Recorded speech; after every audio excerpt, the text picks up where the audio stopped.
माझे स्वच्छ पॅन्ट हे म्हटले आबा की हे काय आज म्हटलं मला तरुण दिसावं असं माझ्या बायकोची इच्छा आहे. तर ते म्हणे तरुण पण दिसण्यात नसतं ते जाणवतं बरोबर. म्हटलं तिला ते जाणवलंय लोकांना जाणवण्यासाठी आज ही व्यवस्था. आता आबा म्हणजे परमेश्वराने जेव्हा बुद्धीचं दान दिलं त्यावेळेला आमचे टोपले रिकामे घेऊन आम्ही येणार की तिथे पोचलो. हा माणूस चांगलं बोगोरं घेऊन गेला सगळं ज्ञान पासून ते डोक्यात घेतलं ना आणि त्याच्यानंतर म्हणे विद्वत्ता वगैरे असं काहीच नाहीये. विद्वत्ता असती तर मी काहीतरी यांच्यासारखा डॉक्टर झाला असतो, यांच्यासारखा प्रोफेसर झाला असतो, नाही काही तर मास्टर झाला असतो शाळेचा, नाही काही तर ग्रामसेवक झालो असतो. पण मी काहीही झालो नाही. कारण वर्गामध्ये शिकवत असताना मला कॉलेजमध्ये माझे प्रिन्सिपॉल बोर्ड लावायचे माझ्या नावाने. Vinay Jakatdar has been fined ₹10 per period for not attending the period in spite of his presence in college premises. मराठीमध्ये त्याचा अर्थ असा आहे की विनय जकातदार यांना प्रत्येक तासासाठी ₹10 दंड करण्यात येतोय. कारण कॉलेजच्या होणाऱ्या पिरियडला ते हजर नाही, ते कॉलेजमध्ये उपस्थित असून सुद्धा हजर नाहीत, म्हणून मला ₹10 दंड व्हायचा. कसं काय मी विद्वान होईल? हो शाळेच्या पिरियडच्या मध्ये पण तुम्हाला सांगतो 6 विद्यार्थी बनटीच्या क्लासला बसायचे इंग्लिश मध्ये, मी एकटा पास झालो न जाता. म्हणजे मला प्राध्यापकांना काही म्हणायचं नाही की तुमच्याकडे न येता मुलं पास होता. पण साधारणपणे अशी प्रथा आहे की जो प्रायमरी शिक्षक आहे त्याला काम खूप, पगार बऱ्यापैकी. माध्यमिक शिक्षक आहे त्याला काम कमी, पगार प्राथमिक शिक्षकापेक्षा जास्ती, मान जास्ती. आणि कॉलेजचा प्राध्यापक आहे त्याला पगार भरपूर, काम आणि शिकवण्याची परिस्थिती एकदम कमी. कारण मुलं शिकत नाही, हे काही शिकवत नाही त्यांना काही. कारण मुलं कॉलेजमध्ये आलेले मुलं स्वतः शिकलेले असतात असा यांचा गोड गैरसमज आहे. पगार मात्र लाखांनी. आता दीपक मराठे सहज बोलताना हे काही विषय नाही बोलायचा, ऐकू नका तुम्ही.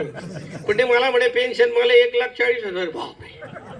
काल प्रिन्सिपॉल तानसेन जगताप आले, त्यांनी सांगितलं मला पेन्शन 1,40,000 आहे. म्हटलं मी त्याच्या पाया पडलो.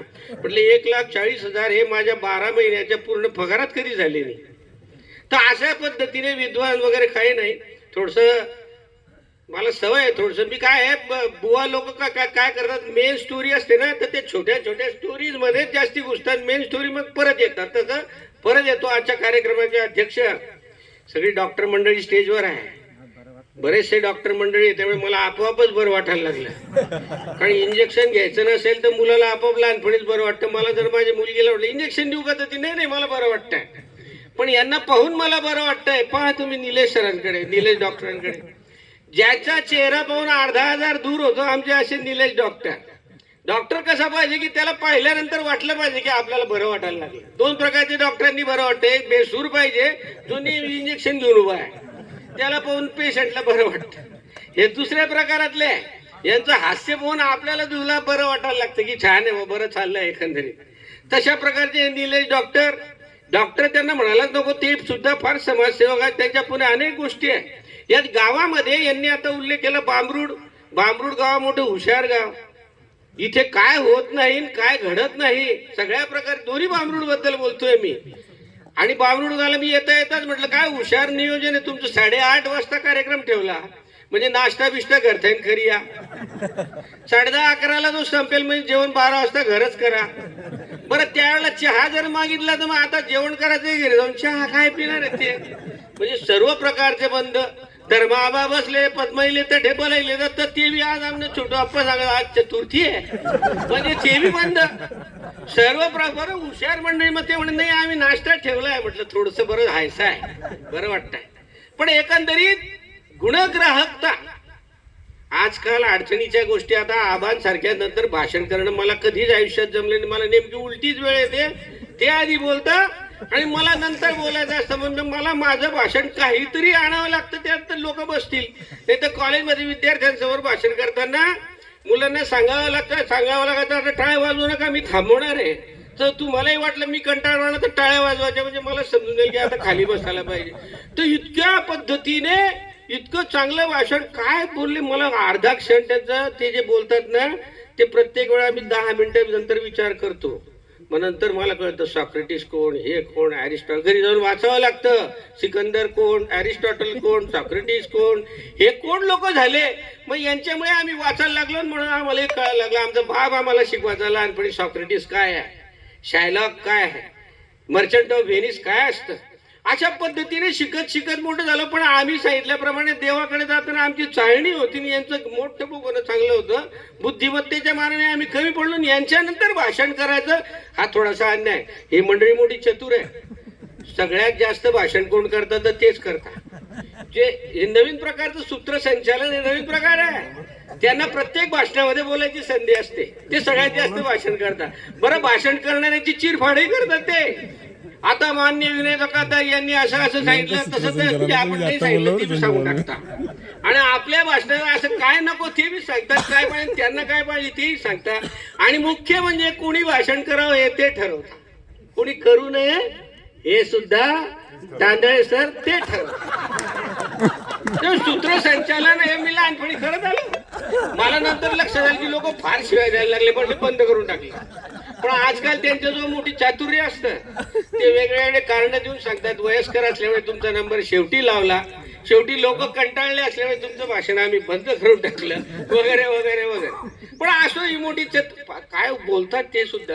आबांच्या गावात मला असं वाटतं की आबा तुम्ही किती आबा तयार केलेले, काय बोलले ते, काय सूत्रसंचालन आहे. माझ्या आयुष्यात मला एवढे चांगले शब्द बोलता आले नाही हो. आणि भाषण करायला म्हटले, मुख्य वक्ते म्हणून माझं नाव टाकलं. आबांचं माझ्यावर फार प्रेम.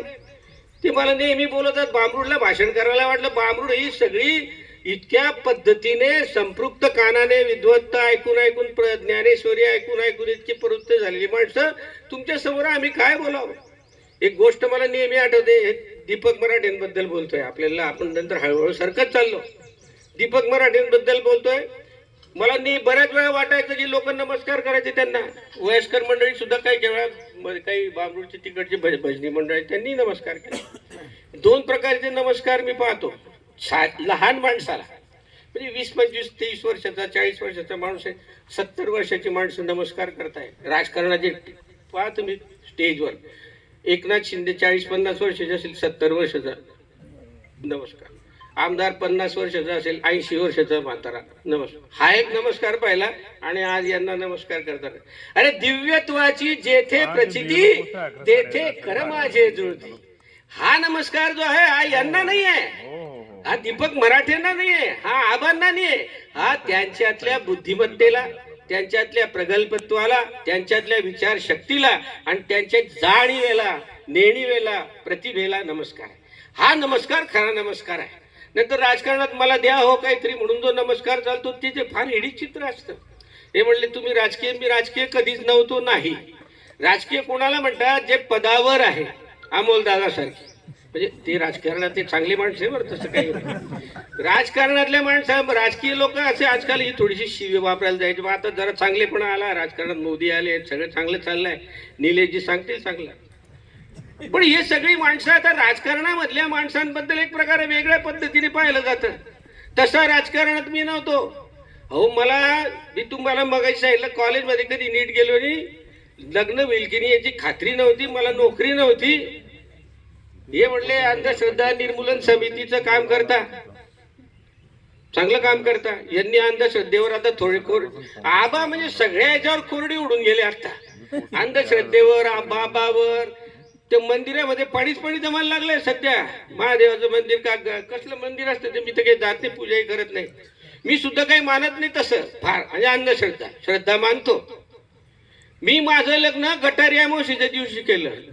लोक म्हणले येडा बिडा बी काय झालं, गटारी अमावस्या, लोक ढिंग डांग माया मुंबई हा मजा करा, लग्न करा ना.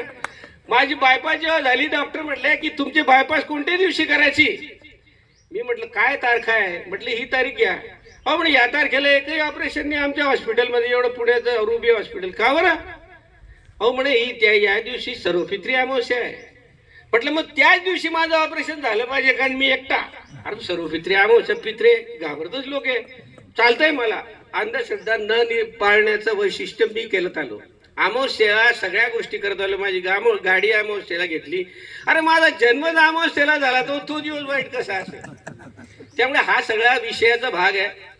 परंतु दिव्यत्वाची जेथे प्रचिती तेथे कर माझे जुळती. मला वाटलं सत्कार, निरोप समारंभ, सेवानिवृत्तीचे अनेक सत्कार मी अनेक कार्यक्रम पाहिले, याच्या पुढेही पाहिले.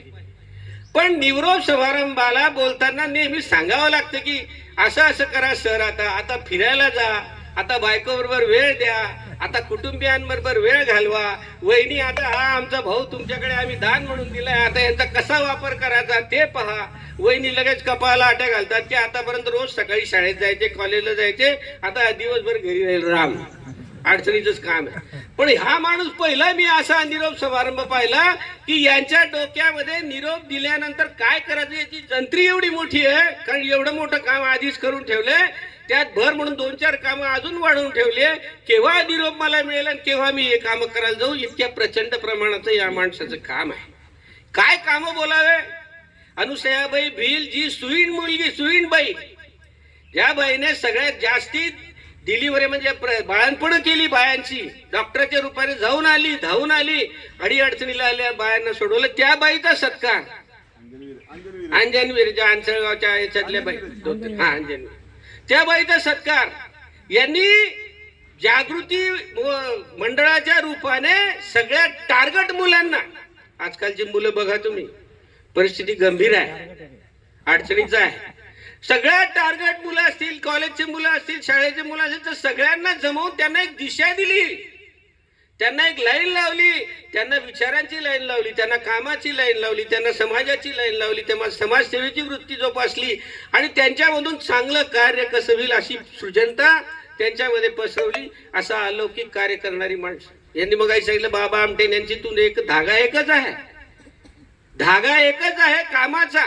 माझ्या गल्लीतलं पोरग हे श्रूड होऊन मुलींची नावं घेत बसले, माझ्या गल्लीतला मुलगा विचित्र पाहतोय, माझ्या गल्लीतला मुलगा हुड आहे, त्या हुडपणाचा, त्या कार्याचा उपयोग समाजसेवेसाठी कसा करून घेता येईल ही दिव्य दृष्टी या माणसाने स्वतः ठेवली आणि ती प्रत्यक्षात राबवली. दत्तू भाऊंनी सुरुवात केली, यांनी त्याचा वृक्ष मोठा वाढवला. आज जागृती मंडळ असेल, केशवसूत ज्ञान प्रबोधिनी असेल, यांची अंधश्रद्धा निर्मूलन समिती असेल, पाडवा पहाट आहे, अनेक प्रकारचे कामं ही मंडळी भडगावामध्ये करत आहे. आणि म्हणून मला असं वाटतं आपण नेहमी ऑक्सिजन घेतो, प्राणवायू घेतो, आणि प्राणवायू घेत असताना आपल्याला लक्षात येते की आपल्याला, आपण काही रोज विचारतो का आज मी श्वास घेणार आहे, बरं आपोआप होतो, आपोआप घडलं जातं. तसं समाज जीवनामध्ये सुद्धा समाज जीवन बिघडत चाललेलं असताना समाजाच्या लोकांना एका मार्गाला न्यायचं, एका विशिष्ट पद्धतीला न्यायचं, हे ऑक्सिजन आहे. आणि आमच्या भडगावच्या सांस्कृतिक जीवनातले हे 4-5 लोक ऑक्सिजन आहे. अनेक लोक आहेत.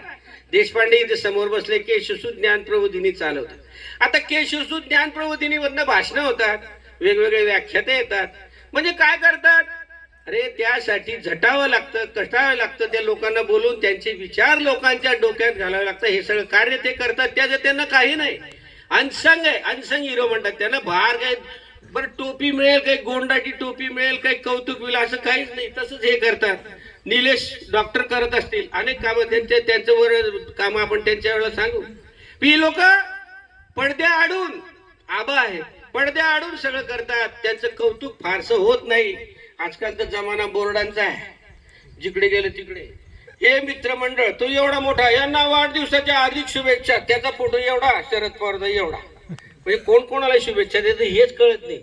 आणि ते आता जन्माला आलेल्या मुलापासून तर मरणाऱ्या म्हाताऱ्यापर्यंत सगळ्यांचे फोटो हे दिसतात. मी पण ते एकदा गेलो, हे मला म्हटले का हो तुमचा 51वा वाढदिवस, का हो तुमचा 61वा, बाबा तुम्ही काहीच करत नाही. म्हटलं काय करायचं, अहो बोर्ड लावा.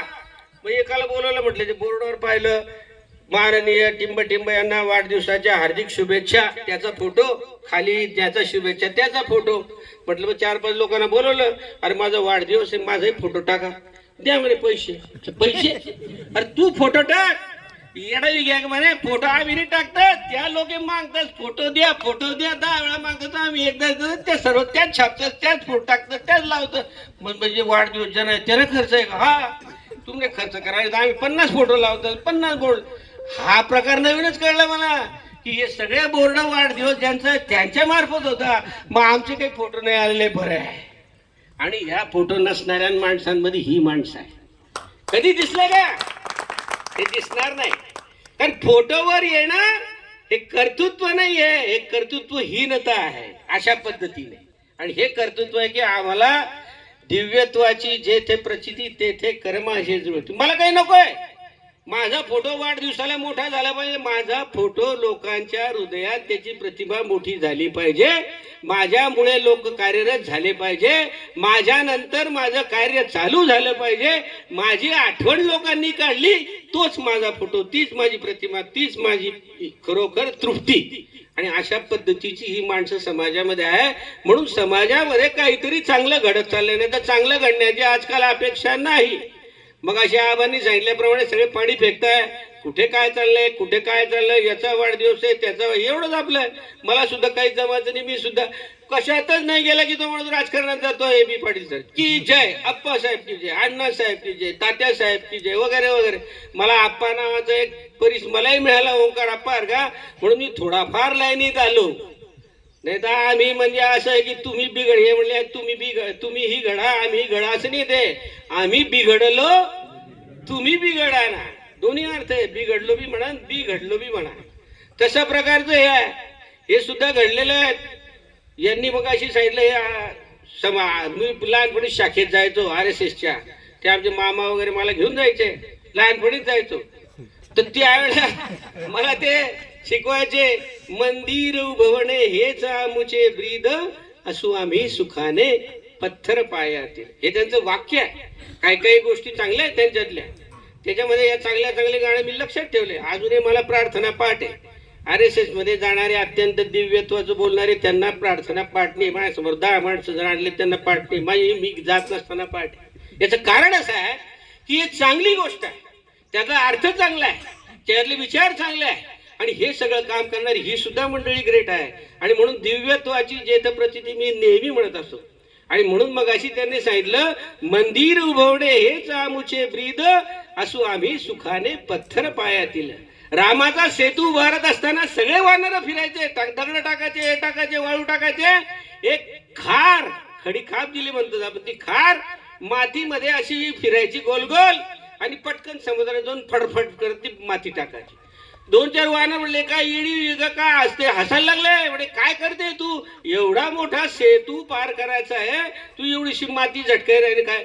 ते म्हणे, ही जी माती मी टाकते हे माझ्या रामाच्या चरणी माझी सेवा आहे.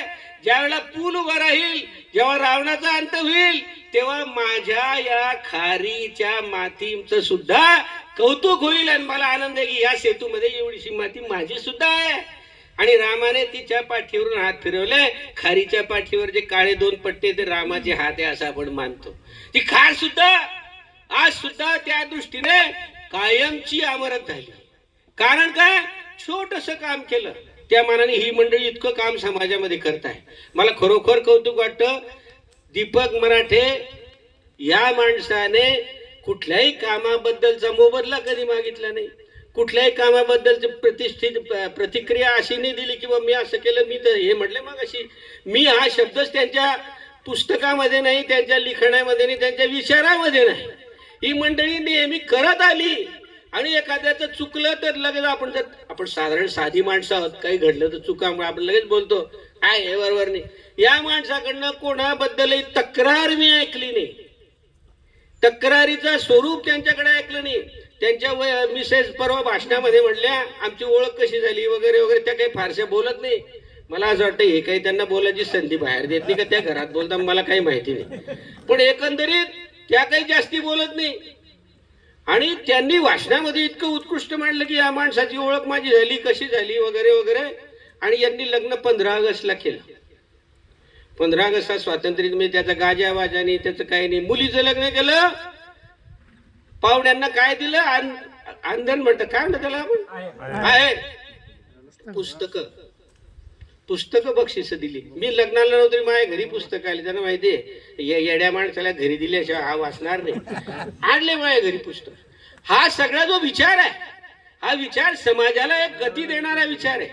हा विचार आपल्या पद्धतीने आपल्या बरोबर हा समाज आला पाहिजे, चांगल्या पद्धतीने गेला पाहिजे. हा खारीचा प्रकार आहे सेतू मधला. आणि या खारीची माती जेव्हा पडत राहील तेव्हा रामाचा सेतू पूर्ण होईल. नुसतं वानरांनी दगड टाकून तो सेतू पूर्ण झाला नाही, खारीची माती सुद्धा त्या सेतूमध्ये आहे. आणि हे माती टाकायचं काम या खारीच्या रूपाने आज ही समाजातली जाज्वल्य मंडळी करताय आणि म्हणून हा पूल उभा राहणार आहे, म्हणून आज समाजाचा सेतू उभा राहणार आहे आणि म्हणून रावणाचं दहन होणार आहे. आणि मित्रांनो, मला नेहमी आश्चर्य वाटत, एक कुंभार होता, कुंभार मातीचं मडकं घडतो आपल्याला माहिती आहे. तर त्याला विचार येतो की एक दिवशी चिलीम घडवायला लागला. तो चिलीम म्हणजे ती मातीच्या याची असते, त्याच्यामध्ये तंबाखू भरता आणि अशी पिता चिलीम. पूर्वी आपल्या लोकांनी चिलीम पाहिली ओढता कशी. ती चिलीम तो घडवायला लागला. बायको आली, म्हणजे काय चिलीम घडवताय, काहीतरी सुरई बिरई बनवा, थंड पाणी, उन्हाळा दिवस आहे, पाणी पितीन लोक, थंड पाणी, सुरई बनवा.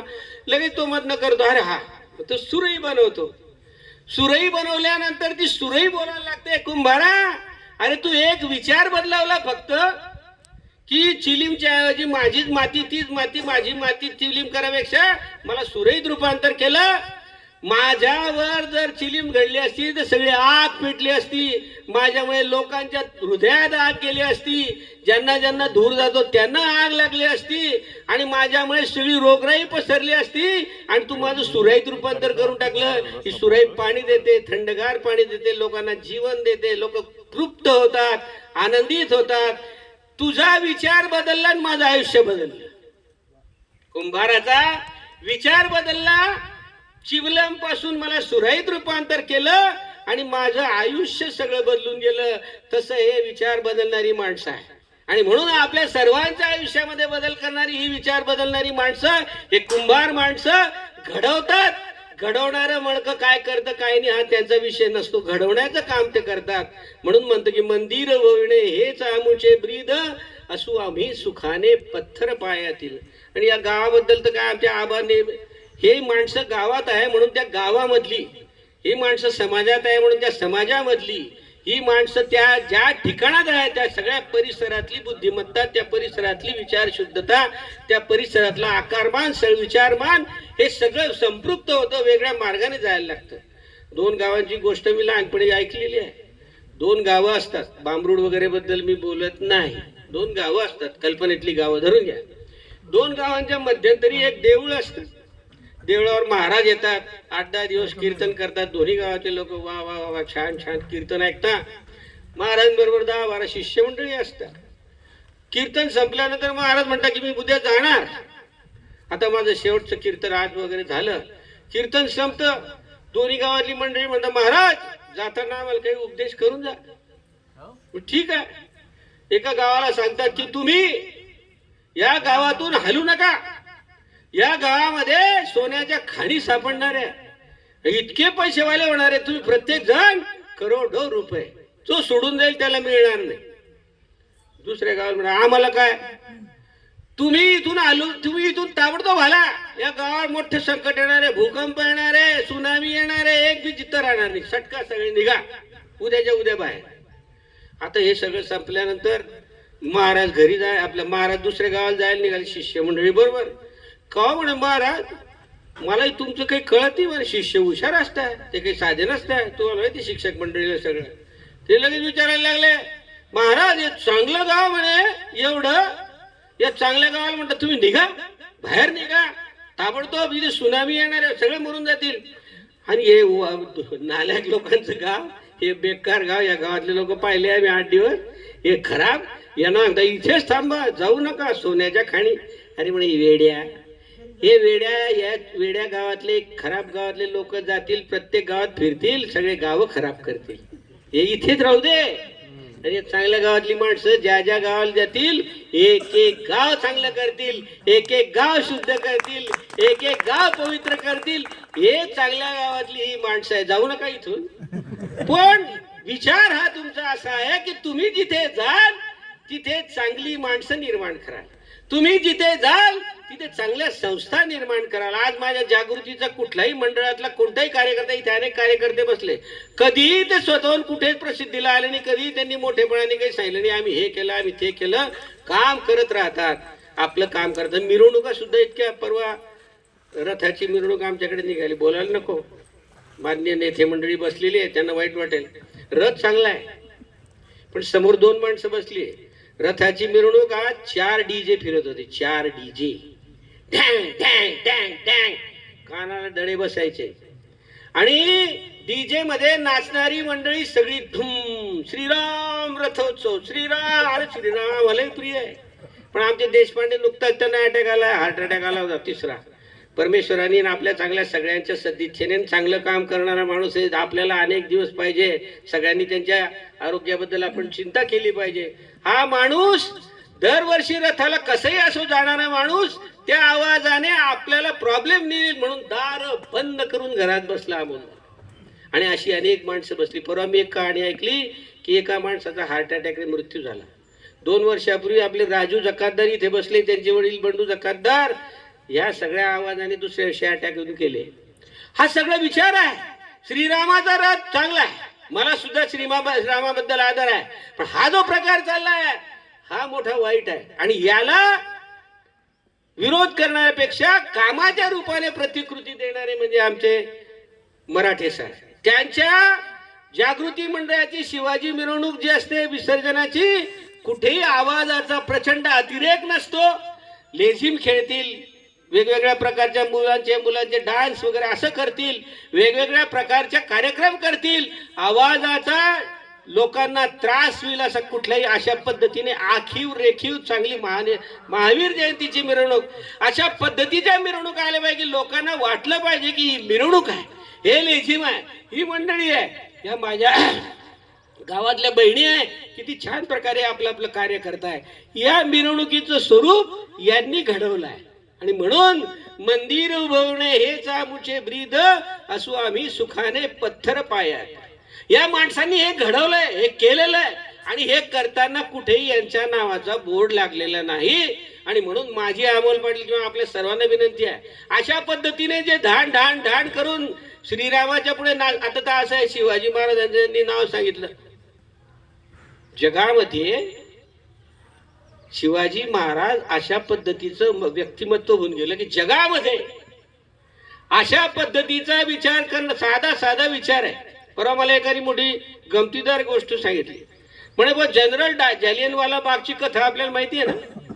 जालियनवाला बागच्या याच्यामध्ये हजारो लोक जमलेले असताना जनरल डायर नावाचा ब्रिटिश सेनापती त्याने सगळ्यांवर गोळ्या झाडायला सूचना दिली, ऑर्डर केली. आणि सर्व तिथे उपस्थित असलेल्या पोलिसांनी सैन्याने सगळ्या जमावावर गोळीबार केला. हजारो लाखो लोक मेले. पण हिंदू लोक तिथे सर्व, भारतीय लोक तिथे सर्व, भारतीय पोलीस तिथे गोळ्या घालणारे एकाही भारतीय पोलिसाच्या किंवा ज्याच्या हातात बंदूक आहे त्या माणसाला असं वाटलं नाही की एक बंदूक फिरून जनरल डायर वरती झाडली पाहिजे म्हणजे हा अन्याय इथे संपेल. एकानेही गोळी झाडली नाही डायरला. का घडलं असं? प्रत्येकाच्या मनामध्ये भीती, प्रत्येकाच्या मनामध्ये दहशत, आणि प्रत्येक जण पाहायचं की मी माझा नीट राहायला पाहिजे, कारण मी डायरला गोळी घातली तर मला मारून टाकतील, माझं आयुष्य संपेल. जो तो आपल्या आपल्या विचारामध्ये राहिला. आणि त्यामुळे या देशामधल्या अनेक युद्ध जास्त सैन्य असून आपण हरलो. एकमेव माणूस या जगामध्ये असा आहे की कमीत कमी माणसांमध्ये लाखोच्या सैन्याला हरवण्याची ताकद शिवाजी महाराजांनी मावळ्यांमध्ये निर्माण केली. प्रत्येक मावळ्याला असं वाटायचं की मी म्हणजे देश आहे. प्रत्येक मावळ्याला असं वाटायचं मी म्हणजे माझा आहे आणि माझा राजा. राजाने सांगितलं की तू आता मरून जा, तुझ्या मुलाचं लग्न नंतर, आता लढायला जा. चालेल, आधी लगीन कोंडाण्याचं मग रायबाचा. असं विश्वास प्रत्येक मावळ्याच्या मनामध्ये या जगामध्ये आज सुद्धा ट्रम्प करू शकत नाही, ना भंप करू शकत नाही. फक्त माझा राजा शिवाजी महाराज या देशामध्ये झाला. आणि म्हणून 12, 13, 25, 30 मावळ्यावर लाखो मोगलांना कंठस्नान घालायचे. ज्या वेळेला शिवाजी महाराज अफजल खानाला भेटायला गेले, एवढीशी वागणं का शिवाजी महाराजांना सांगितलं होतं अफजल खानाने. कुलकर्णी का कोण त्यांचे मागचे बंडा वगैरे सगळे बोलायला, महाराज अफजल खानाला भेटायला चालले, तुम्हाला कळतं का तो केवढा 7 फूट, तुम्ही केवढे 5 फूट 5.5 फूट, शक्य आहे का? असं गळ्यात दाबलं ना तुमची नुसती मान वळलेली तरी ते आटपून टाकेल तुमचा कारभार. काय समजले? अरे म्हणले बाबा मलाही कळतं काय करायचं. आणि त्यावेळेला अफजल खानाने त्याची मान आळायला लागले तेव्हा महाराजांनी वाघ नख काढली. हा माझा महाराज, समयोचकतेचं प्रचंड मोठं उदाहरण. 10 ते 20, 25, 30 कमावले असे ना, एक एक माणूस शिर कापले तरी लढत होते, शिर कापले तरी तलवार मारत होते. आणि माझा मरताना देखील 5-25 शत्रू मी मारेल, मगच खाली धड माझं पडेल, अशा पद्धतीची दिव्य प्रचंड प्रचंड देशभक्ती या माणसाने निर्माण केली. ही अशी माणसं आहे. शिवाजी महाराजांचं उदाहरण नुसतं दिलं आणि शिवाजी महाराजांच्या शिवजयंतीला दारू पिऊन नाचलं, वेडेवाकडे गाणे लावले, डीजे लावले, हा प्रकार नाही. यांनी त्यात बदल घडवून आणला. आणि म्हणून ही माणसं दीपक मराठे का मोठे आहे, दीपक मराठ्यांचा काय सत्कार व्हायला पाहिजे. वास्तविक चांगल्या माणसांचा सत्कार आजकाल होत नाही. अनेक सत्कार मी पाहिले आहेत, अनेक सत्कारांमध्ये दुर्दैवाने सुदैवाने आम्हालाही बोलावं लागतं. पण आज दीपक मराठे, तुमच्या सत्कारात आम्हाला बोलायला मिळणं हे आमचं भाग्य आहे, तुमचं कौतुक नाही आहे, आमचं सत्कार आहे. तो एखाद्या चांगल्या माणसाच्या चांगल्या कामाबद्दल बोलता येणं, ती संधी मिळणं, याच्या इतकं भाग्य कोणाचं नाही. आणि म्हणून मला नेहमी आनंद वाटतो ही माणसं. बरं, कधी दीपक मराठे कधीच मला आयुष्यात आठवते की हे मी केलं. त्यांनी या सगळ्या कामं करताना अजूनही त्यांच्यामध्ये एवढी उर्मी. आता काही 60 वर्ष म्हणजे काही फारसं रिटायरमेंटचं वय नाही. तुमचं वय किती झालं ए बी पाटील? 70 वर्षाचा माणूस आहे. अजून सुद्धा 2 टर्म शाळेतलं शिक्षण करून तो शिकवेल मुलांना, एवढं चांगलं आहे. माझं वय 75 आहे. मला कोणी कामाला बोलवत ती गोष्ट वेगळी आहे. पण असो, यांचं वय 60 आहे. वाटतं का? स्टेजवरच्या सगळ्या मंडळींकडे पाहून बोला, त्यांच्या इतके तरुण माणसं कोणीच नाही इथे बसलेले. आमचे निलेश सर किती हसतमुख माणूस आहे. आणि एकंदरीत सगळं अशा पद्धतीने जे एकंदर वय आहे ते अजून समाजसेवेला मराठे सर फार मोठा अवकाश बाकी. पहिलं काम त्यांनी आता फिरायचं सुरू केलंय. परवा युरोपला जातोय, त्यांच्याबरोबर मी पण आहे. युरोप दौऱ्यावर ते, त्यांची मिसेस, मी, माझी मिसेस, आम्ही दोघंही जातोय. घाबरू नका, वर्गणी मागणार नाही, सगळ्या व्यवस्था झालेल्या आहे. पण आम्ही जातोय. पण तिथून आल्यानंतर त्यांच्या डोक्यामध्ये आणखी 2-4 गाव, आणखी 2-4 काम, आणखी समाजाचं कार्य करायचंय. माझी विनंती आहे दीपक सर, आपण जसे जमेल, देशपांडे सर आहे, दीपक सर आहे, निलेश पाटील आहे, आबा आहे, ही माणसं यांनी योजना करा. आम्ही तुमच्या मागे वानर सेनेसारखे तयार आहोत. तुम्ही योजना करा, आम्ही तुमच्या मागे काम करायला तयार आहोत. आणि तुम्ही कधीही म्हातारे होऊ नका. विचाराने, मनाने, कामाने कायम तरुण ताजे तवाने राहा. जर तुम्ही तरुण ताजे तवाने राहिले तर हा समाजामध्ये बदल घडण्याची आशा आहे. आणि तुमच्या ऑक्सिजनमुळे समाजाला ऑक्सिजन घेता येणार आहे, असं मला नेहमी वाटत आलं आहे. म्हणून यांना दीर्घायुष्य चिंतन ना, नुसतं तुम्हाला दीर्घायुष्य राहावं, तुमचं आरोग्य संपन्न राहावं वगैरे नाही. तुमच्या मनातल्या जागृत विचारांमध्ये आम्हाला देखील बरोबर घ्या. तुमच्या चळवळीमध्ये आम्हाला देखील ओढत चला. आणि तुमच्या बरोबरच्या कामामध्ये आम्हाला देखील थोडा थोडा वाटा द्या. कारण तुम्ही काम करत राहिल्यानंतर आम्ही जागृत राहणार आहोत. आम्ही जागृत राहिल्यानंतर समाज जागृत राहणार आहे. समाज जागृत राहिल्यानंतर देश जागृत राहणार आहे. आणि हे देश सेवेचं काम, देशप्रेम हे सर्वोपरी आहे. शाखेमध्ये मी शिकलोय, देशप्रेम हे सर्वोपरी आहे. सगळ्यात आधी माझा देश, नंतर काय जे असेल ते. आणि ते तुमच्या परी आम्हाला दिसणार आहे. म्हणून बराच वेळ झाला तुम्ही काही टाळ्या वाजवलेल्या नाही आहे. तुम्हाला आता अजून वाटत नाही का की आता खायला आलेलं आहे, आता तरी यांनी भाषण संपवलं पाहिजे, वाजवून टाका एकदा टाळ्या. अर्थात मी या अशा टाळ्याने समजत की ते मला नेहमी म्हणतात की काय बोलले आबा, की काय विनय बाबा, असं तसं. तर हे सगळं माझं कौतुक आहे. हा जो माझा बोलण्याचा भाग आहे हे तुमच्या प्रत्येकाच्या मनातल्या भावना आहे. फक्त तुमचा प्रतिनिधी म्हणून मी इथे ही व्यक्त केलेली मतं आहे. आणि म्हणून माझी आपल्याला पुनश्च एकदा नम्र विनंती आहे की हे समाजाचे दीपस्तंभ आहे.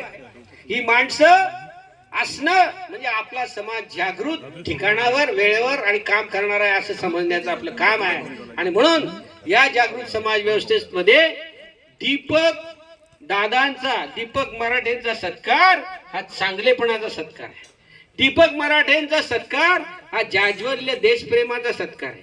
दीपक मराठेंचा सत्कार हा समाज हिताचं काम करणाऱ्या प्रत्येक माणसाचा सत्कार आहे आणि दीपक मराठेंचा सत्कार हीच खरी समाजाची जागृत चळवळ आहे. आणि म्हणून मला असं वाटतं दीपक दादा, तुम्ही किती वर्ष जगाल हा माझा तुम्हाला हे नाही, तुम्ही जे जे कराल आणखी कामं द्या, आम्हाला द्या, आम्ही तुमच्या मागे तयार आहोत. वानर सेनेसारखी कामं जरूर करा.